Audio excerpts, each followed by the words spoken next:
Assalamualaikum warahmatullahi wabarakatuh. Berjumpa dengan saya kembali Junaidi di channel Junet 47. Channel ini ya khusus bahas hal-hal kecil ya, hal-hal sepele yang ada di sekitaran kita ya, yang kadang itu kita lupa ya, atau kadang itu tidak kita sadari ya, tapi mungkin itu bisa mendatangkan manfaat bagi kita ya, atau kalau tidak mungkin itu bisa mendatangkan bahaya bagi kita. Oke teman-teman, nah di sini itu kita ada di proyek ya. Jadi kita sini itu ada di proyek, tapi di sini kita ada di ruangan P3K. Nah, jadi di sini nanti kita akan coba bahas teman-teman apa fasilitas P3K ya yang ada di proyek ya. Tapi dalam hal ini khususnya kita bahas nanti kotak P3K ya. Jadi kotak P3K, jadi fasilitas salah satu fasilitas yang harus ada di proyek ya. Tapi sebelum itu teman-teman jangan lupa untuk tonton sampai habis ya biar tidak salah paham ya, dan juga jangan lupa untuk like, comment, share, dan subscribe, karena subscribe atau berlangganan tidak butuh biaya teman-teman, alias gratis, tinggal klik, dan dengan mensubscribe atau berlangganan maka teman-teman telah mendukung kita ya untuk membuat konten-konten baru lainnya yang tentunya itu lebih menarik dan lebih bermanfaat. Dan satu lagi, jangan lupa aktifkan atau nyalakan notifikasi loncengnya ya, kalau biar tidak ketinggalan kalau ada konten-konten baru lainnya. Oke teman-teman, nah ini seperti yang tadi saya jelaskan ya, sekarang ini saya ada di ruang P3K ya, atau klinik ya, yang ada di proyek. Nah, salah satu fasilitas yang harus ada ya, yang dimandatorikan oleh undang-undang, oleh peraturan, jadi salah satunya yaitu adanya fasilitas P3K di area kerja ya, jadi di area kerja, khususnya kalau di sini yaitu di proyek. Nah, salah satu itu fasilitasnya harus ada kotak P3K ya, yang harus disediakan di setiap proyek atau di setiap proyek. Nah, ini kita coba nanti akan bahas ini teman-teman ya, apa namanya kotak P3K-nya dan juga isinya apa saja ya, mungkin apa yang dimandatorikan di peraturan teman-teman. Jadi itu yang nantinya harus disiapkan.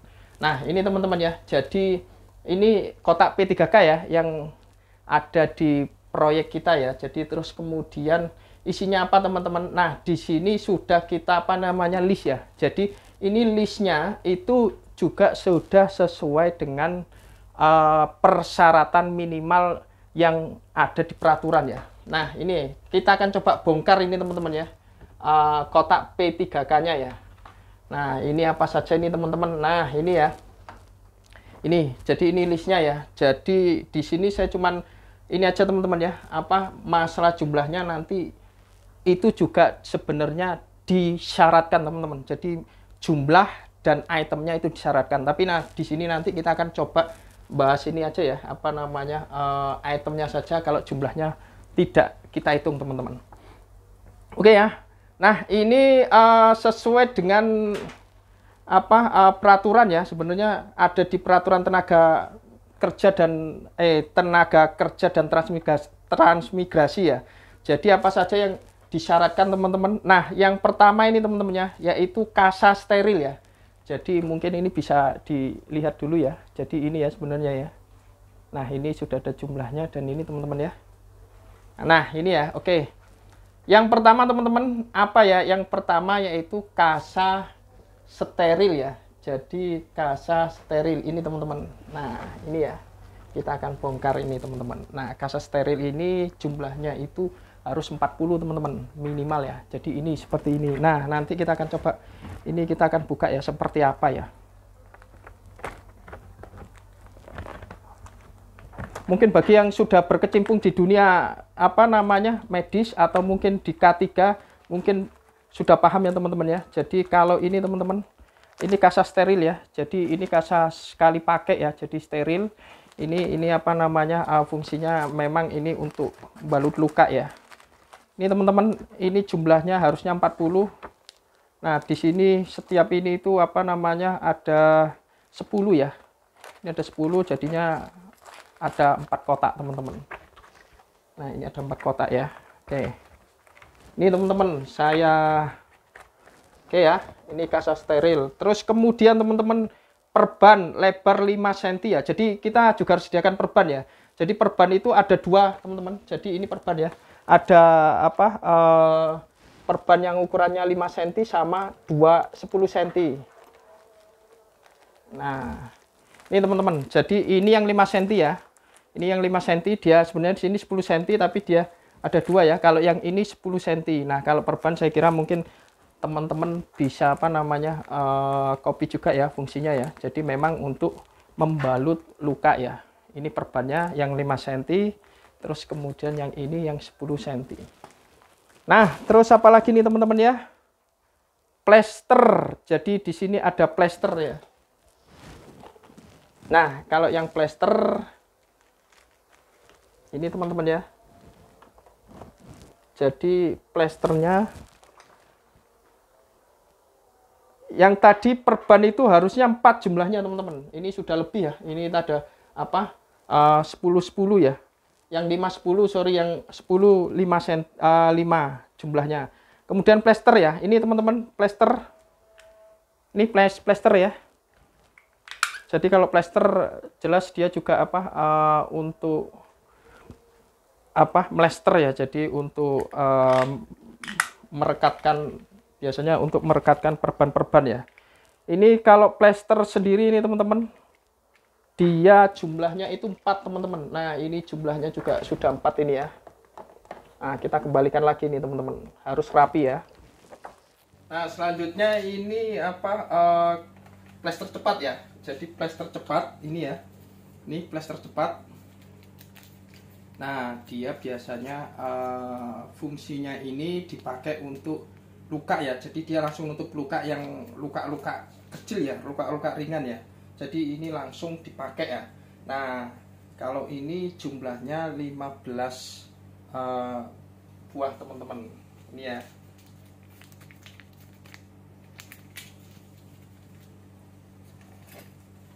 Oke, kita masukkan.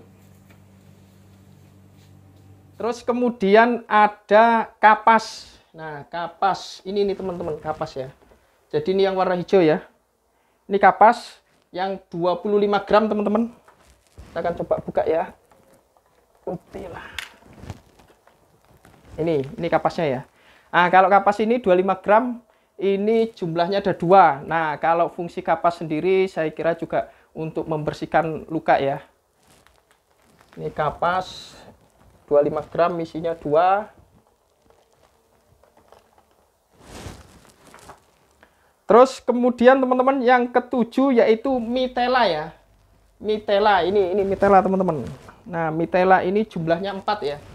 Jadi mitela ini mitela. Jadi mitela ini untuk membungkus apa namanya luka yang dicurigai patah tulang ya. Jadi patah tulang nanti biasanya ada apa temennya ya yang namanya spalk ya. Cuman memang yang dimandatorikan di ini cuman ini saja teman-teman ya. Tapi memang spalaknya kita sudah sediakan ya. Tapi tidak masuk di dalam P3K.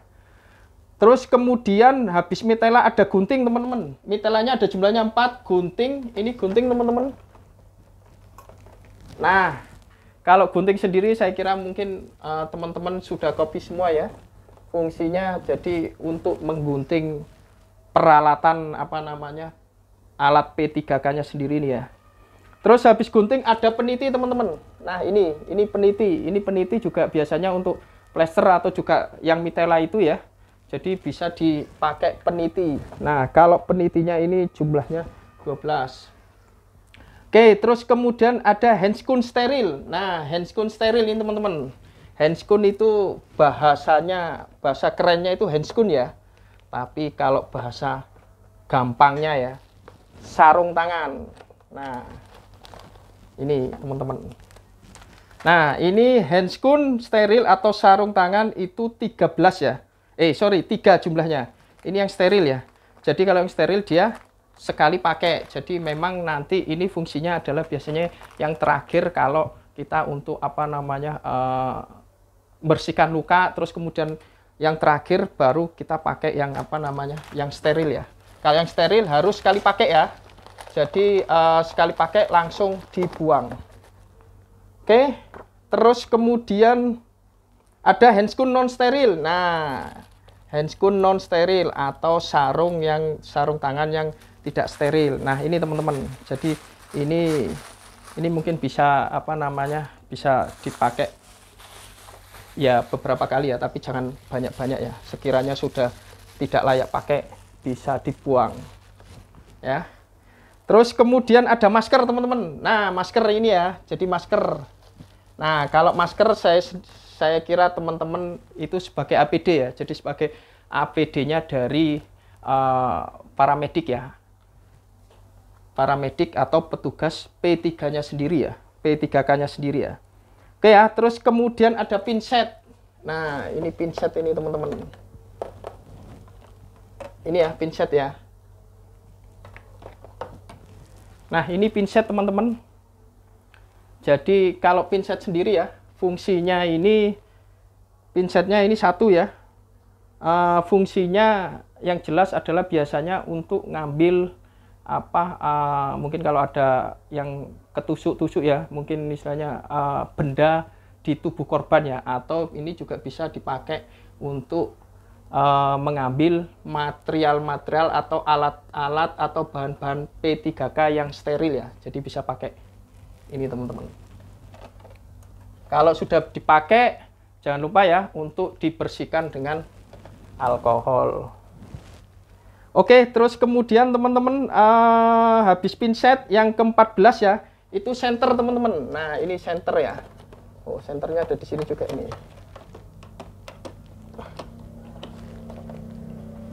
Nah, ini senter teman-teman. Jadi ini senter ya.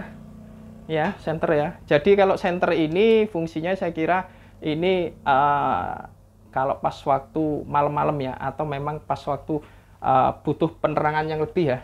Kalau terjadi apa namanya di luka ya. Jadi lukanya dari korban, kalau memang butuh lebih penerangan lebih bisa pakai senter. Terus kemudian ada gelas cuci mata teman-teman. Nah, ini gelas cuci mata jumlahnya 2, ini ya. Ini gelas cuci mata, bisa untuk kanan kiri ya.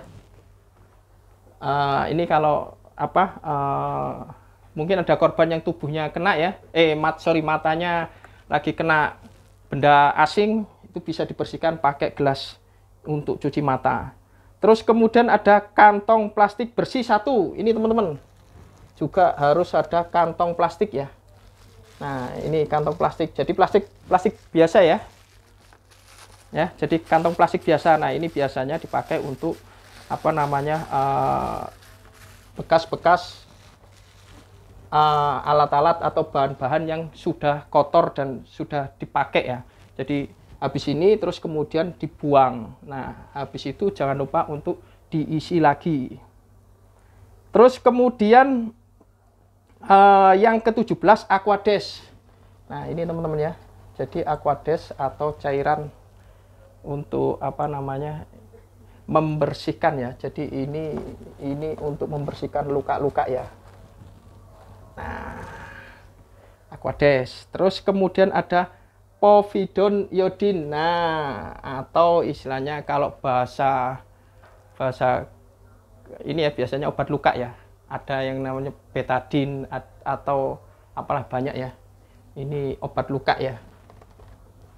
Nah, terus kemudian teman-teman ada alkohol 70%. Nah, ini alkohol 70%. Ini juga untuk membersihkan. Oh, kalau ini apa namanya alkohol 70%, ya ini biasanya kalau ada orang-orang pingsan ya. Jadi kalau ada orang-orang pingsan bisa pakai baunya ya. Bisa juga untuk ini ya, mungkin ya, bersihkan juga ya. Jadi ini juga bisa untuk membersihkan ya. Nah, oke teman-teman, terus kemudian alkohol 70%, yang ke-20 itu buku panduan P3K. Nah, ini juga harus ada buku panduan P3K ya. Ya, jadi ini apa namanya? Buku panduan P3K. Jadi ini bisa dibaca-baca bagi petugas K3 ya, bisa atau mungkin ini bisa sebagai buku panduan. Kalau lupa, kalau ini itu bisa dibaca ini. Karena apa teman-teman? Ini wajib ya, karena kadang mungkin pas orang P3K-nya lagi nggak ada, atau mungkin yang namanya walaupun petugas P3K ya, tapi dia tidak setiap hari menolong, mungkin pas lagi ini agak lupa. Oke, terus kemudian ada buku catatan teman-teman. Nah ini ada buku catatan ya. Jadi ini buku catatan. Jadi buku catatan ini dipakai biasanya untuk mencatat mungkin sejarah atau histori dari pemakaian dari alat-alat atau material P3K ini. Oke teman-teman, jadi itu ya. Jadi ada 21 item yang itu memang minimal yang harus disediakan, dan itu juga mandatori dari peraturan apa saja isi dari kotak P3K ya.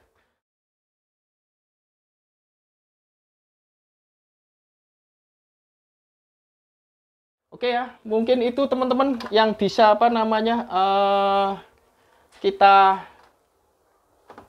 kita share pada kesempatan kali ini.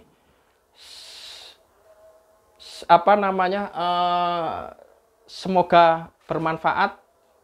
Terima kasih, sampai jumpa di video-video selanjutnya. Salam Junet 47.